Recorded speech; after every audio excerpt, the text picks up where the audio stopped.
Hi guys, a quick test and preview, sneak preview if you want, for the release of beginning of December. We've been using this particular package for a while now, libadwaita, on our systems without Adwaita. It's a strange package name.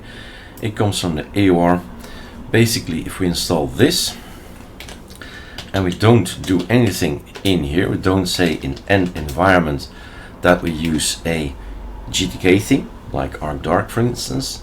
If you keep that all out, just back as the usual setting basically, then if you go to appearance, and there are not many not many themes, but there are like 100 themes you can install, right?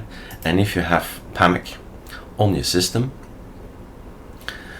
it will change to the theme that you select, for instance in XFCE here.